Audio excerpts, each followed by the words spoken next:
Okay, good morning. I'd like to invite everyone to come in and take a seat. You are welcome to sit in seats up in this area.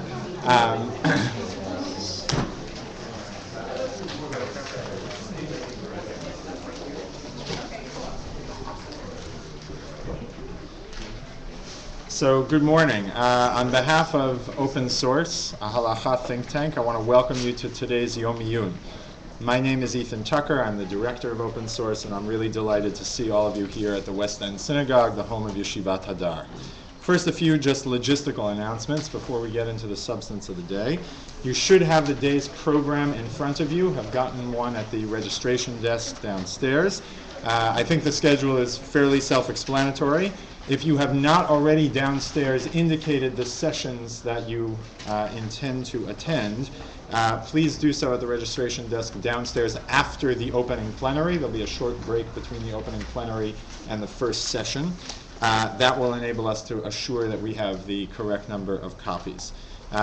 You should expect, in terms of format other than the opening plenary, to hear in each session a synthetic, thought-out presentation by the presenter, and then that to be followed by time for questions and discussion. And I will urge the presenters to allow at least 15 to 20 minutes or so at the end for such discussion while still ending on time.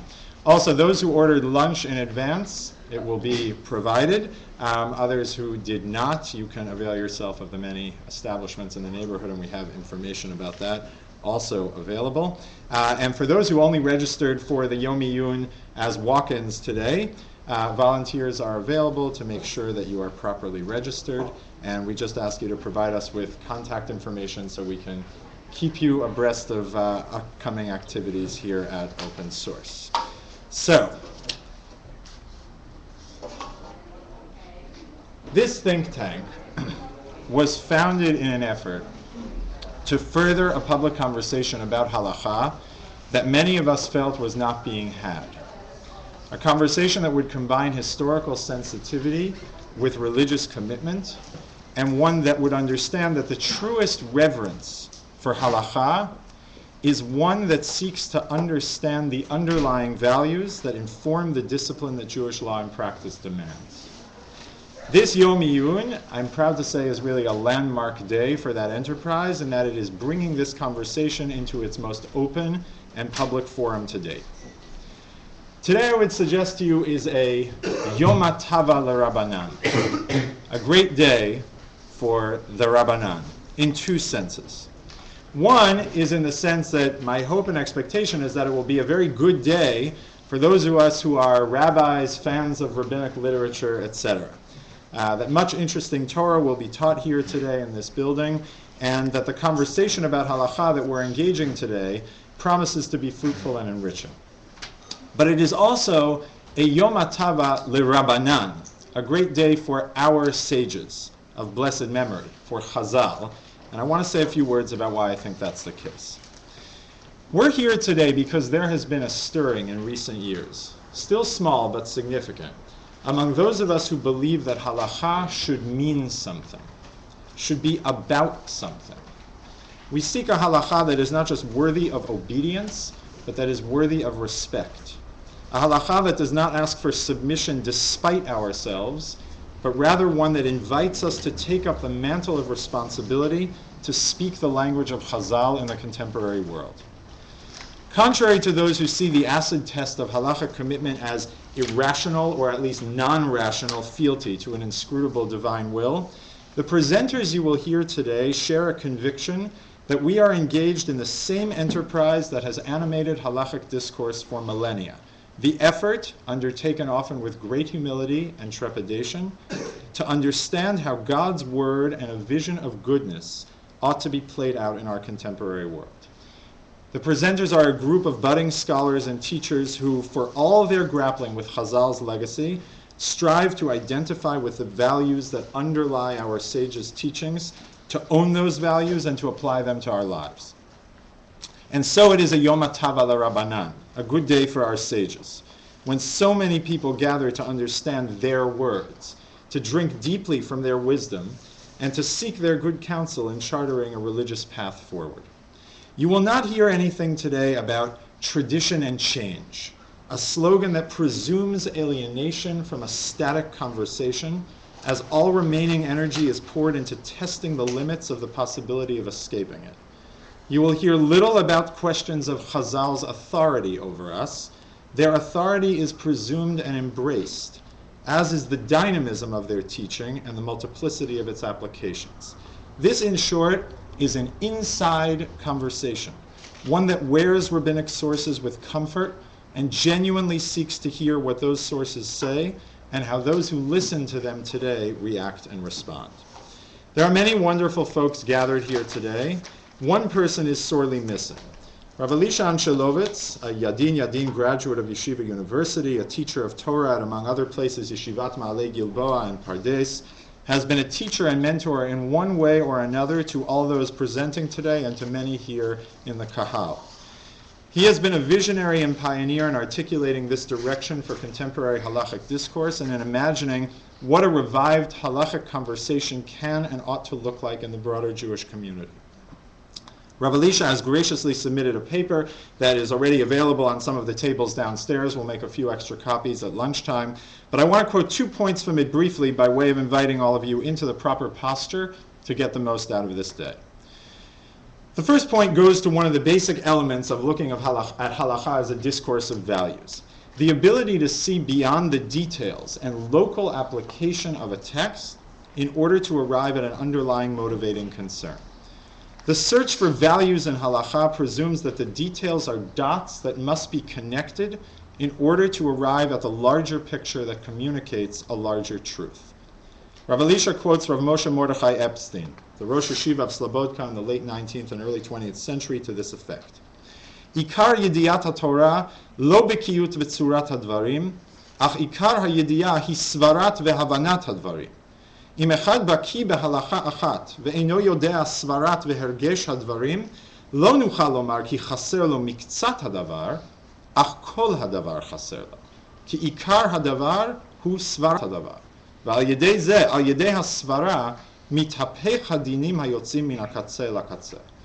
In his translation, vast superficial knowledge of information is not considered knowledge of Torah. Rather, real knowledge involves understanding the underlying reasons. Thus, if one knows all the details of a given halakha, but does not understand and feel its reason, he is not merely missing part of the matter, but rather the whole matter. For a halachic topic is primarily its reason, since on the basis of its reason, the practical halachic implementation can change from one extreme to another. So I invite you to follow our presenters today on this quest for reason and meaning, and to understand that the journey comes not from a desire to outsmart the law, but precisely from a motivation to understand it so that it can be properly applied. The second point relates to the sort of disposition required for true learning. And here Rav Elisha invites the serious student of halakha to, quote, liberate one's own and the other's insights from one's own and the other's positions regarding the good life. In other words, drop your preconceptions and your political fears regarding what ground must be defended and attacked at all costs. In the words of Rabbi Yochanan, also quoted in the paper, Ein divrei Torah mitkaimim ela b'misha mesim atzmo kemisha eino. Only when we cease being dogmatically full of ourselves and our assumptions can we truly be open to the internalization of the wisdom of Torah. So I invite you today to open yourselves to that conversation and to consider angles of learning that may take you to new places. It's now my privilege to introduce to you my friend, colleague, teacher, and one-time chavruta, Professor Chaim Saiman. Chaim's bio is printed for you in all its glory on the program you received on the way in, and I won't rehearse those details here. Chaim is someone who suffers neither fools nor mediocrity, and thus being able to call yourself his friend is a great compliment. He has thought very deeply about halakha as a discipline and the ways in which various frames on Jewish law can shape and at times distort its content and presentation. He brings the perspective of both a Talmid Chacham and an accomplished legal thinker to his analysis. His remarks this morning will place today's project of thinking about halakha as a discourse of values in a broader perspective. And I can think of no better person to kick off our conversation this morning. So please welcome Professor Chaim Saiman.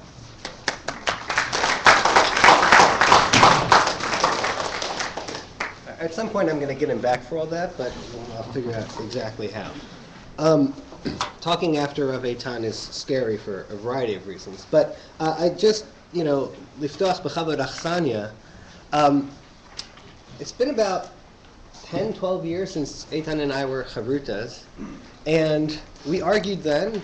I think we still argue about a lot of things, but he has really taught me, and by extension my wife and family, so much about commitment to halakha and providing a way of thinking about that, and I'm deeply appreciative. When we learned all those years ago, Eitan talked about this machon, this yeshiva, as if it existed at the time.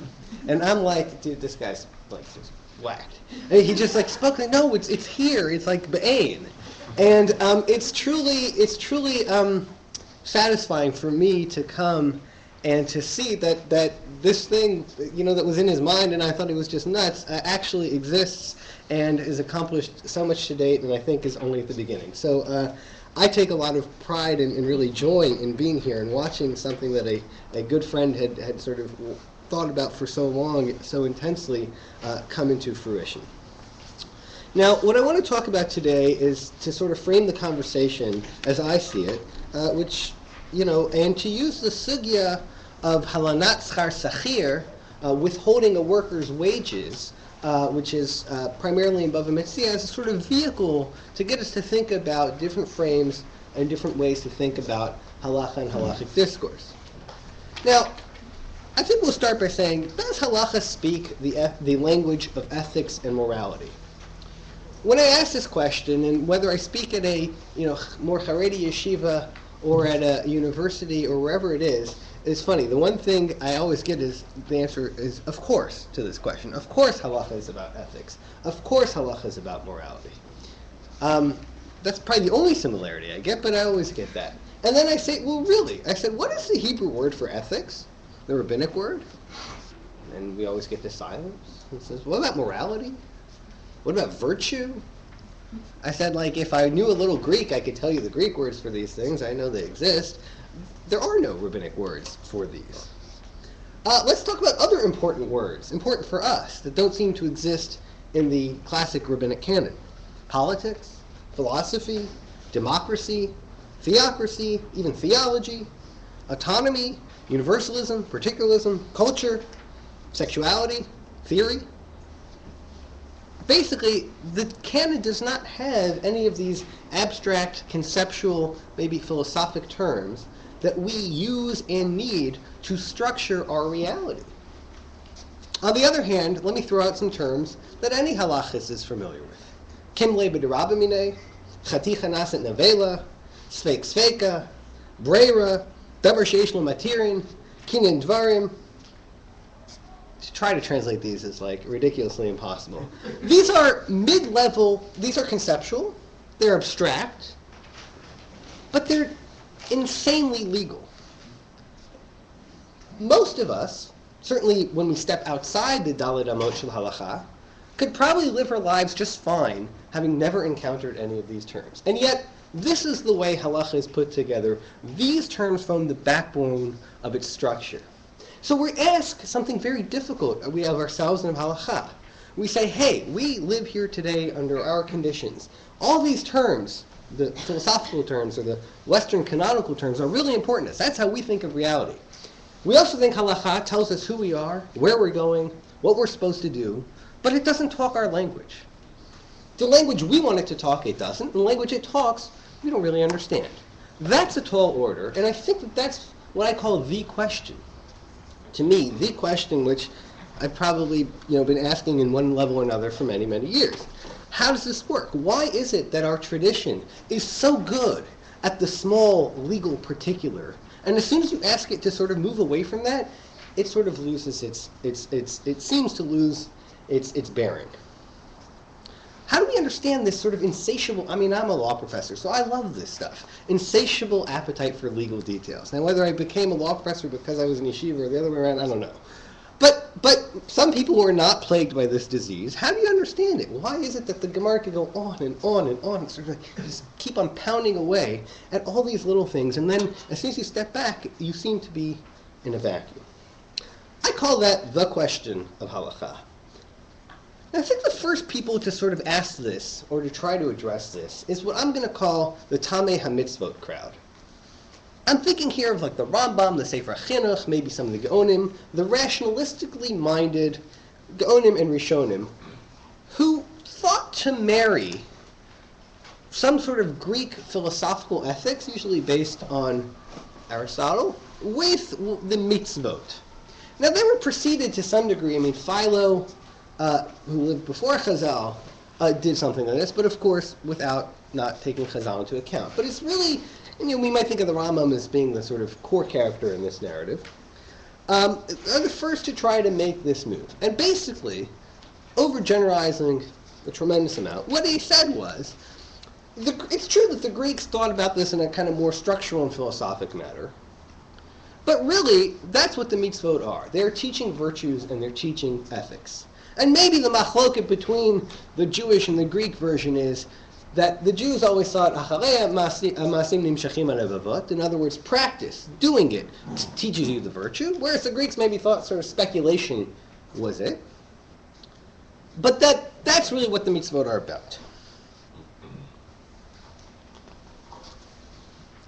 Now, this is probably the version of Tamei HaMitzvot that we all learned in one form or another in school. The Sefer Chinuch is a very common entry point into this, and he typically quotes the psukim and then kind of says, Tamei HaMitzvot, Misharshei HaMitzvot, and kind of gives what I would call a standard Tamei HaMitzvot read to a lot of it. Now, I think this is all good, but I've always felt that there's a big problem. Is that the stuff only seems to work if you don't really know the Gemara. So it sort of like says, all right, if you know Tanakh and maybe a few Mishnahs, it's sort of satisfying. But as soon as you spend any time getting, Rosho Veruba Letocha Sugya, right, getting your head in and really into the analytics of the Gemara, they're like talking a different language. It doesn't fit. It doesn't answer all the nuance. It doesn't explain why we're so interested in these categories and these details. Right? It sort of hovers over kind of nicely over the kind of Tanakhic ambiance of the mitzvah, but as soon as we get inside, it sort of either doesn't address it or actually says things that are in some deep tension with the halachic details as worked out in the halacha itself.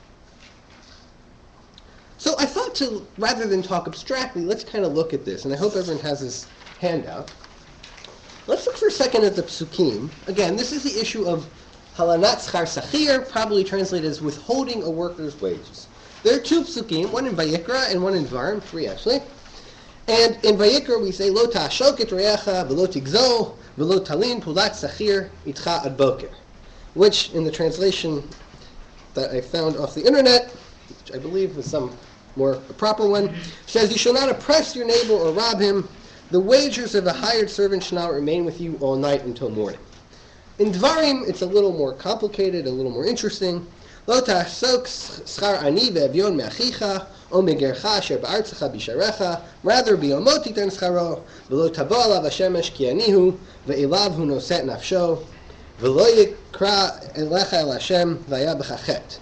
You shall not oppress a hired servant who is poor and needy, whether he is one of your brothers or one of the sojourners who are in your land or in your towns. Rather, you should give him his hire on the day he earns it, before the sun goes down, for he is poor and he sets his heart upon it, lest he cry against you to the Lord and it be a sin in you. So if we were to do the standard Tamei HaMitzvot sort of approach, what we would say is, look, this is about workers' rights, workers' ethics, how to treat people honestly and fairly in business, particularly the day laborer or someone sort of in the lower social class, and you should take care of them. And basically, oversimplifying a little bit, that's what you get in the standard Tamei HaMitzvot accounts. The problem is that as one learns through the Sugya and Bava Metzia, we get a whole bunch of details that are either not explained by this account or run pretty, create some serious tensions with it. Now I listed for you on the bottom there just some bullet points of the stuff discussed in the Gemara.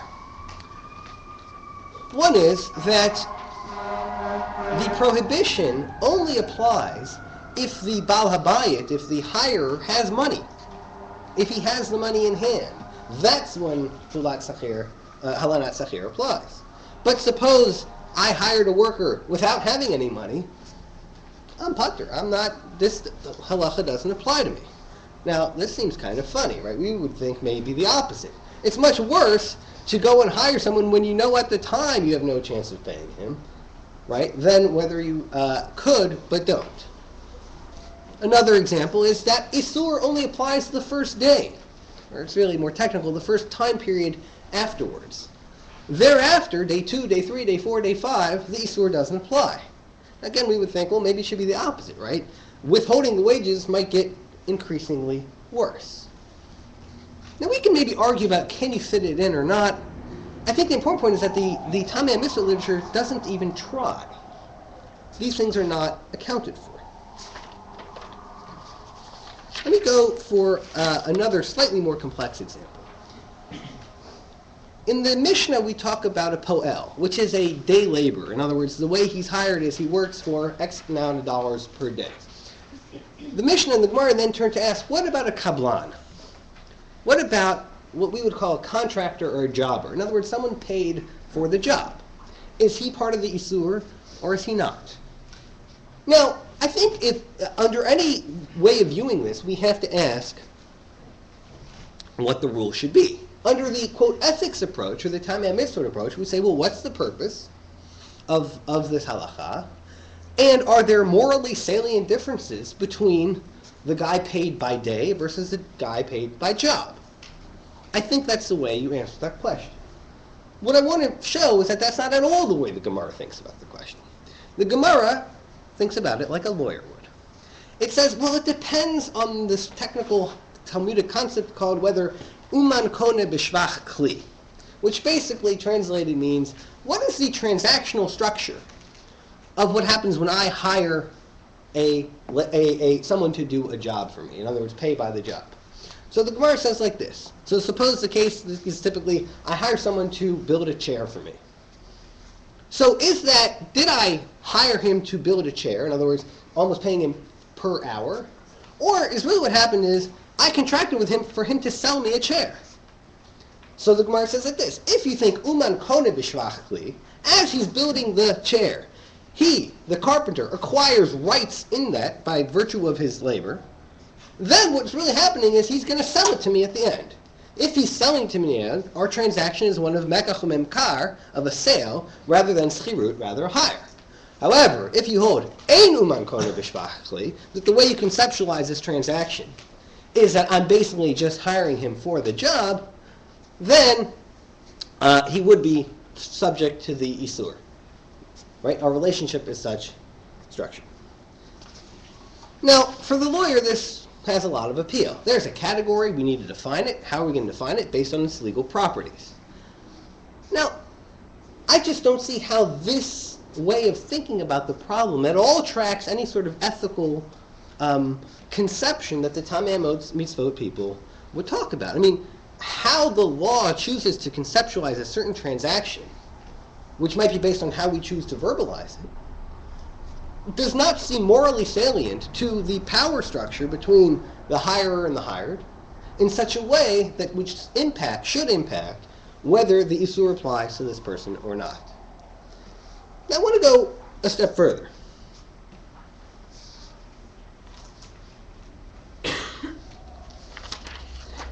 And the step further is, the Gemara says, suppose I'm the Baal Habayit, if I hire the worker through a shaliach, through an agent, the Gemara says that neither me nor the agent are subject to the Isur. So if I ask Rabbi Tan to hire the worker, and he hires the worker, so I'm out and he's out.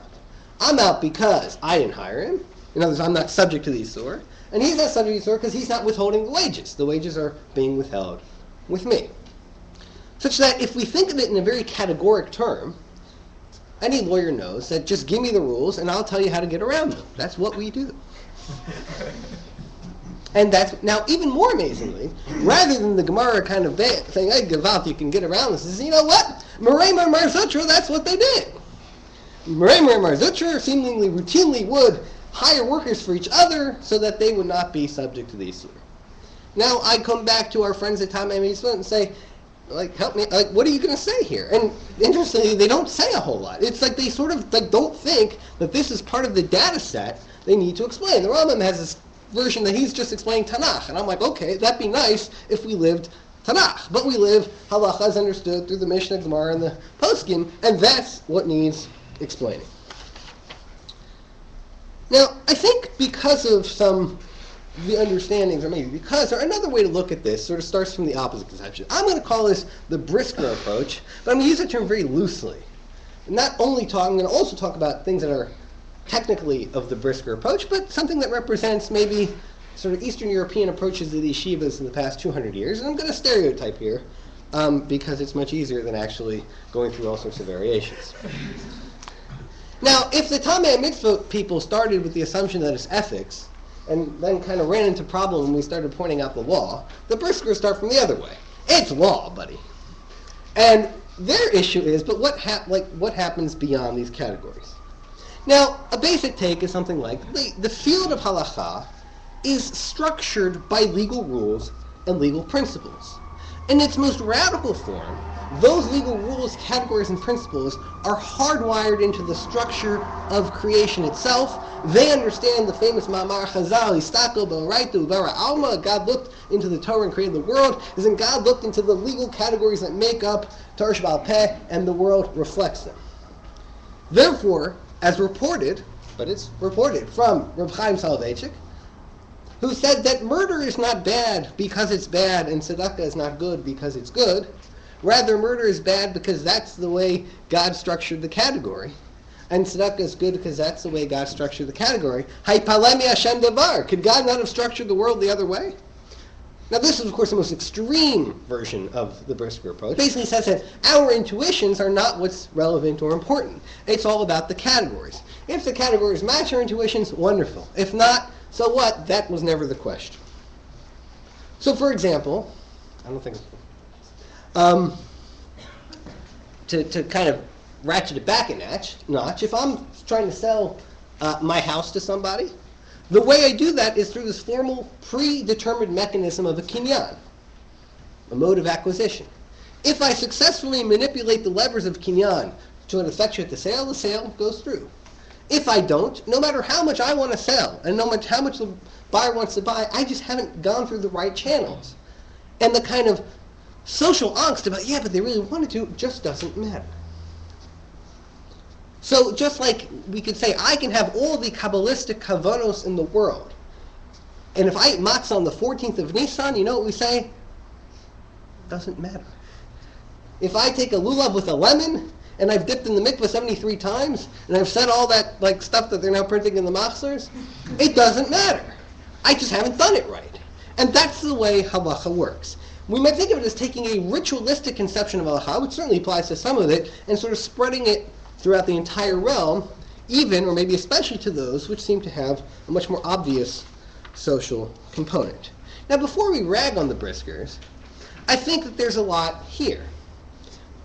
It explains the Talmudic preoccupation with all the categories. If the categories and defining them precisely are really important, well then a lot of Gemara now makes sense a lot better than it did under this Tamei Mitzvah thing. I understand what they're doing. They're trying to fit together how the system works. A phrase taken from the common law tradition, but I think fits in nicely here, they used to say that the cases are evidence of the law. The Briskers view something similar. The halachos, and here's where I think there's going to be a lot of affinity between the Brisker approach and maybe the value approach. The halachos are evidence of some higher level commitments. But those higher level commitments in the Brisker world are fully legal analytical, and therefore the task is to articulate and clarify the categories. Now, they have a lot of evidence, I think, from our sugya. For example, the Gemara doesn't ask the question we ask of, why is this only on the first day? Doesn't the problem get worse as we go on? The Gemara says you can contract, the Poel and the Baal Bayit can contract around it. Right? The Gemara doesn't ask, that's not just. The Gemara doesn't say, what are you doing with the Shliach? How can you do that? Aren't you evading the purpose? Right? The Gemara is silent to all this. I think the Brisker would say, with a great amount of credibility, that the Gemara is modeling how we should learn. It tries to define the category and is not asking those questions. In power lines, sometimes they call it the what-why distinction. The goal of Talmud Torah is to ask what the Torah requires and how the categories are constructed, not why, not asking into their purpose. And to the extent there are problems, well, they're God's problems, and they're not our problems.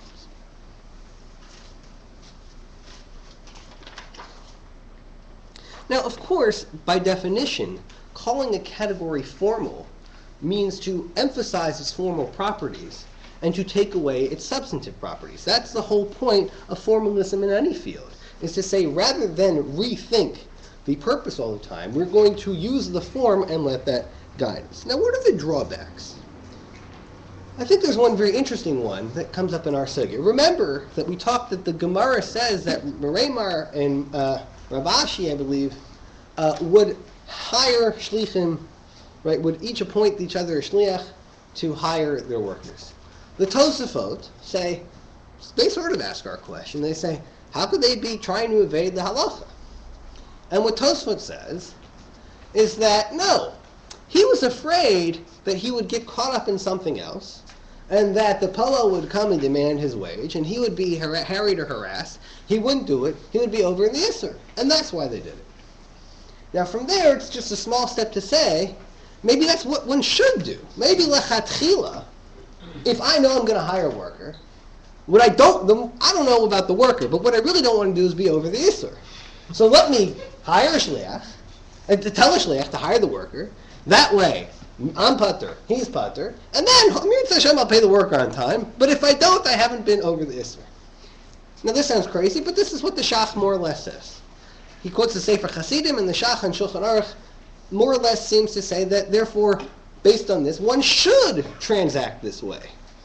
Now, the Sefer Hasidim is certainly not a brisker, and the Shach is maybe some sort of proto-brisker, but I think you see sort of where this is coming from. If the categories are what's important, and we feel ourselves barred from pushing into the substance, this sort of structure makes a tremendous amount of sense. We'll be certain not to be over the Isur, and the fact that the Poel may or may not get his money is, I think it's not fair to say, is not our concern, but it's not our primary concern. Now you see what's happened here is that the law does this. It can kind of create its own universe, and if we go back to the Psukim, we've now turned the thing 180 degrees on its head. The Psukim tell us to be concerned with the status of the worker, and once you go through the halacha, we basically wind up being very concerned with the status of the halacha, and we a little bit forgot about the worker on the way. Now, the Brisker's claim, and this would be a more narrowly Brisker claim, that the halacha is a closed system. Its logic, they used to say, it's not balabatish logic, which might be something like ordinary common sense logic. It's lumdish logic. It's the internal logic of the system. And therefore, that meant that the canons of evidence and what counted as an argument was sort of internal to the language of the sugyot itself. How does that matter here? So if we're learning our sugya of halat schar sachir, does it matter if, suppose, all the employers in the area say, we're only going to hire schirim via shliach? Does that impact the way we think about this halacha? So if that's true, in a practical sense, and this is again what lawyers do, say, pay us money and we'll tell you how to get around the rules. Right? As a practical sense, no worker in this imagined economy is ever going to have the protections of the shaliach. Another halacha is that you can contract around it. In other words, if the shaliach says, if the worker says, I'm what we would call in law, waiving my rights to halanat schar sachir, in most opinions in the poskim that's fine. He can do that. So suppose there's a form contract. I've written these. There's a form contract that says anyone who wants to be a poel has to sign this form. Of course, there's far more poelim looking for work than balabatim having work, so every poel signs on the dotted line, which they would say clicks, I agree. Now, of course, he's just waived his right to halanat schar sachir. Does that matter? The Brisker model doesn't really have a place where this sort of information can come in, because it's interested in the categories. It's a Beit Midrash experience. It's not really thinking about what's going out there in the world.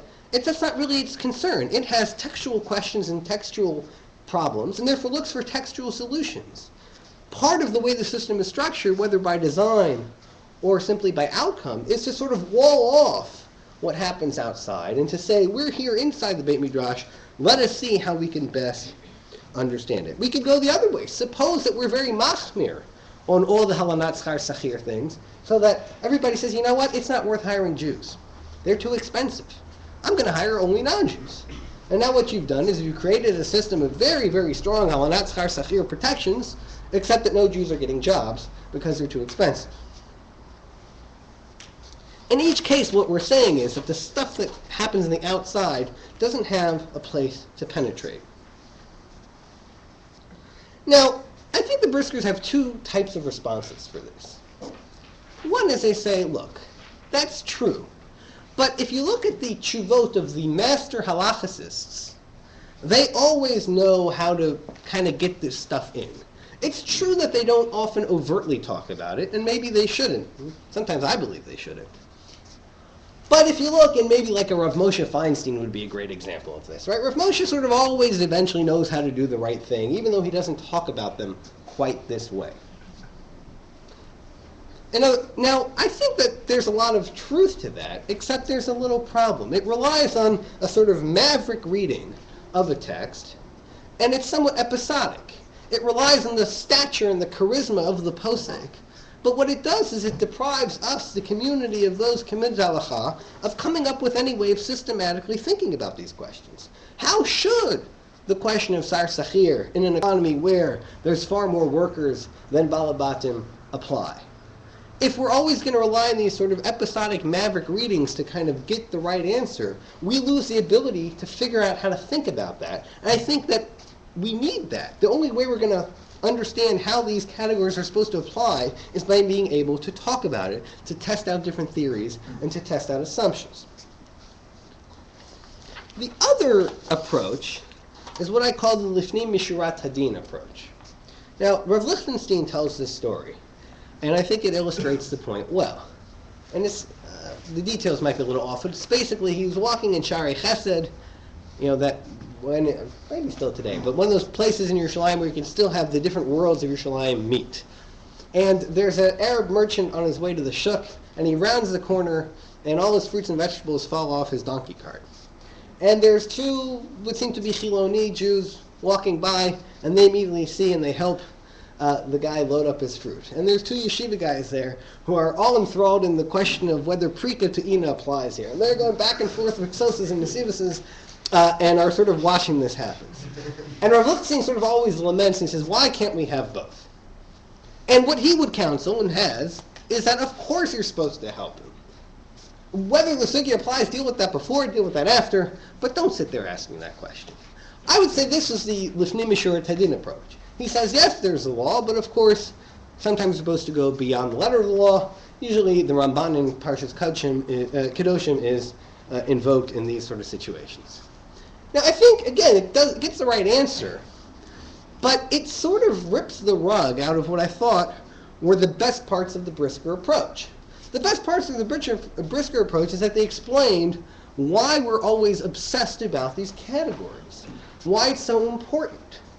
But now, to sort of parrot Rav Lichtenstein, if in Morning Seder we're going to learn that the most important way to connect to HaKadosh Baruch Hu and our avoda is centered around precise definition of these categories, but then at the moment we would care most, i.e. when the rubber hits the road, we say, yeah, don't really worry about them. Well, then what are we doing? I think Hadra Kushtan Leduchte, right? We're back to where we started, which is, how do we understand this massive outpouring of legal analytics that we find in the Gemara? Now, I think for variations of sort of the perceived and felt shortcomings of these approaches, we are, as Rabbi Tan said, sort of slowly groping towards something that, I'm not sure I like this word, but we'll use it, the values approach, which is sort of built on the attractions of both the Tamei Mitzvot and the classical Brisker approach, but is trying to sort of have fewer of its drawbacks. I think we start with the position that the categories and the halachot are about something. That's something we should be able to articulate, to recognize, and most of the time, tell whether it's working or not. Similarly, though, it really has to take account of the substance of rabbinic discourse, right? We've got to make sure that we have an explanation for all the stuff we see in the Gemara, in the Rishonim, in the Poskim. We can't just elide over that. Also, like the Briskers, it understands that the technical bits of law, and I think you saw this in the quote from Moshe Mordechai Epstein, are evidence of some purpose that is sort of lurking behind and betwixt those details. I think the big difference between the values approach and the Brisker approach is what type of meta-categories are you willing to use? Are they fully internal legal analytic, or are they possibly social, philosophical, or other sort of ism that we can come up with? Now, I'd like to close with a word of celebration and some words of caution. First, celebration. As I'm reminded often, I'm not a Jewish historian. Because I say things like, lawyers can say things that don't have to be historically true. But I think, and someone will correct me if I'm wrong, here's what I'm sure of. Frustration with what we'll call rabbinic legalism or Talmudism is not new. There are first, second, fifth, 9th, 12th, 15th, 17th, 19th, and 20th, and now 21st century versions of this question. My sense is that in the past, when these questions have come up, the answer has been, let us refocus our attention away from the world of Chazal and the rabbis and towards something else. That something else is often Tanakh, Jewish philosophy, Jewish history, Jewish poetry, Jewish art, Jewish spirituality, any one of these things.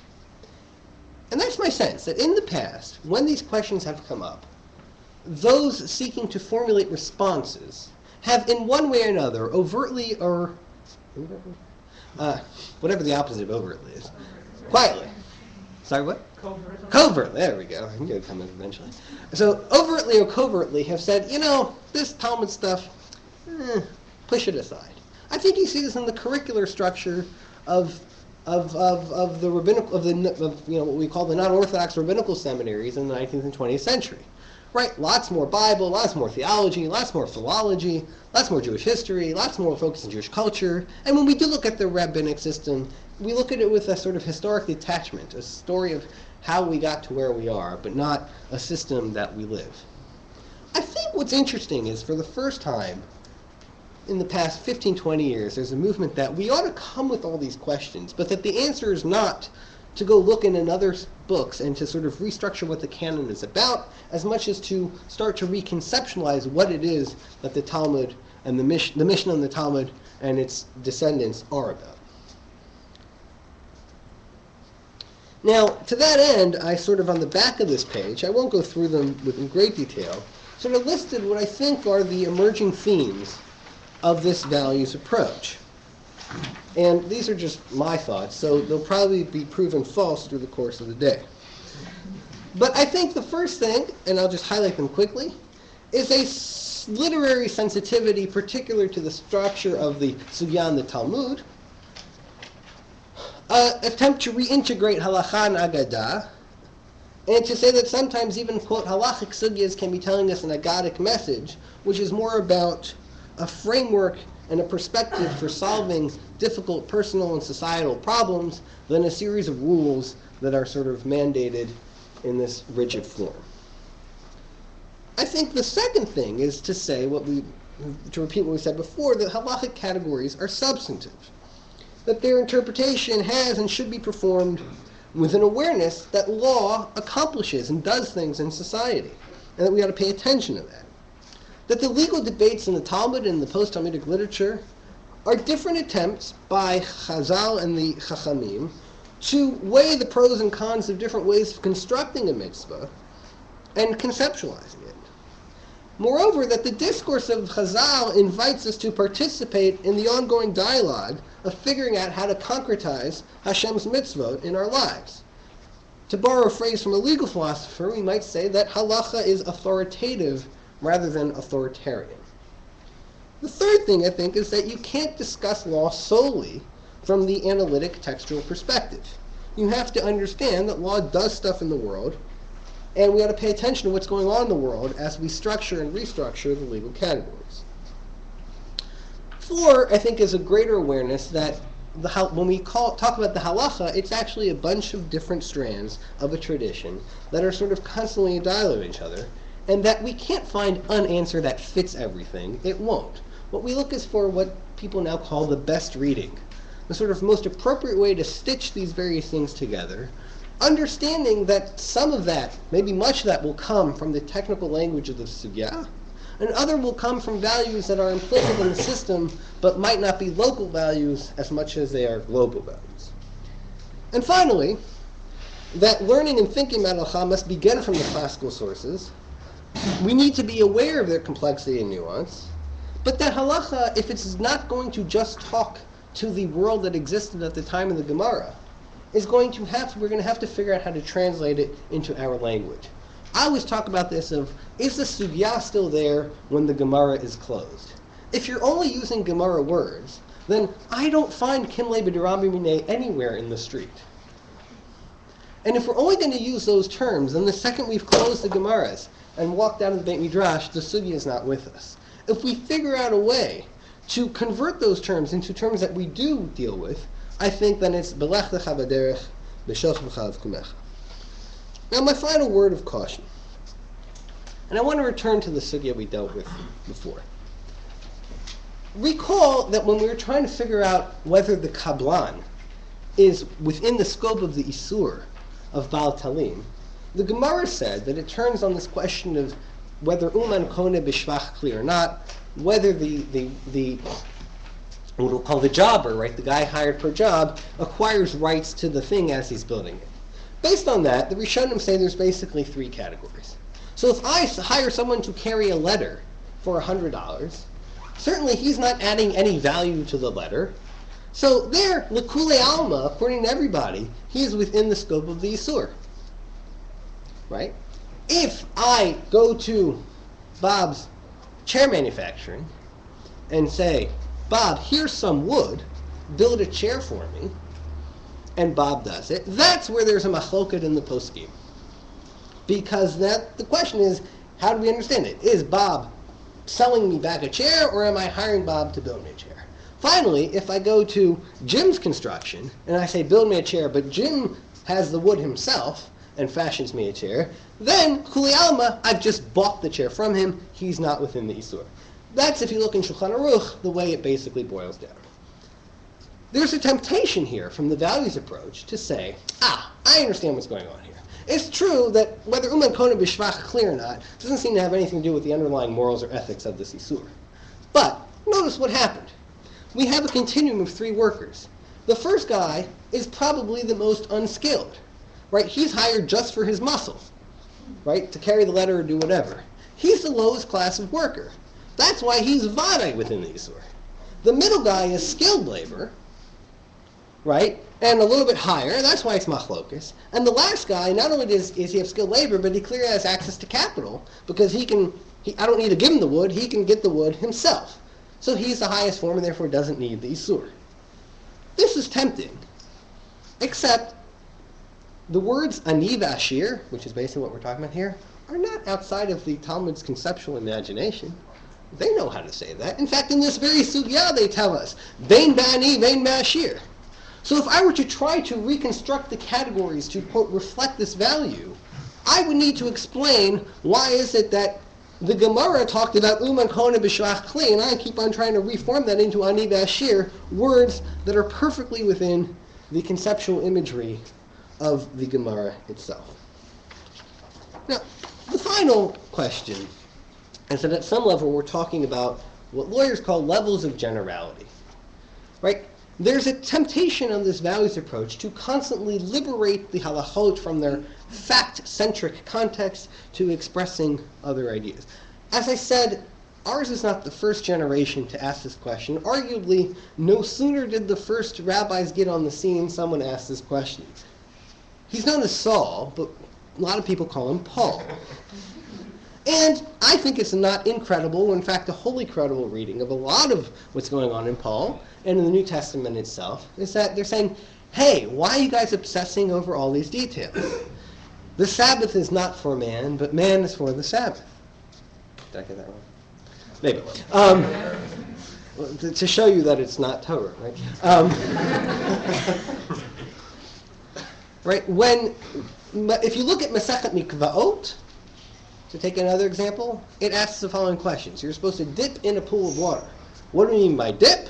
What do you mean by in? What do you mean by pool? And what do you mean by water? That is Masechet Mikvaot. You'll hear more about mikvahs later. Now there are agaritas elsewhere, but that's the core. And then the questions of spiritual transformation and all that kind of nice fluffy stuff is exactly what I said, nice fluffy stuff. Paul thinks the opposite. There are some debates about what it means to dip in a pool of water, but the locus is, of course, or not of course, but locus is on the other sorts of questions. Such that anyone claiming to be an heir to Chazal must understand that these questions are not new, and that no fair read, in my opinion, no fair read of the tradition can simply constantly try to liberate all these fact-specific details from their context. That it seems to be that at every point that this question was raised, in some sense or another, there was a pushback against it and a return to thinking about it through these legal categories. And that, I think, is our word of caution and our word of challenge. We tread here on very holy ground, and we ought to tread extremely delicately.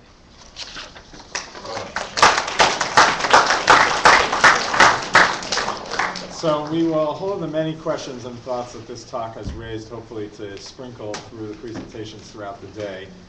We will have a break now. We will begin with the next session sharp at 10:35. Okay, so 12 minutes from now. There are two sessions, one up here, which will be led by me on mikvaot and the integration of values-based halakha and nechkar, critical academic study. Downstairs by Rabbi Michael Rosenberg, Dam Bitulim, and the ways in which a values-based halakha can avoid excessive stringencies or leniencies that can come about by formalism. Again, if you did not register before today, please take care of that downstairs.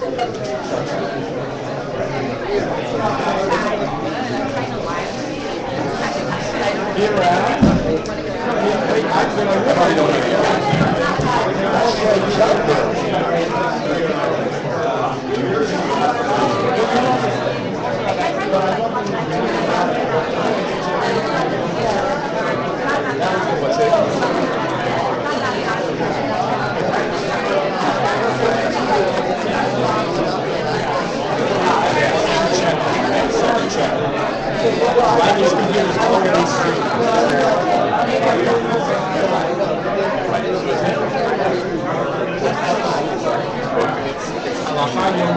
Session number 2.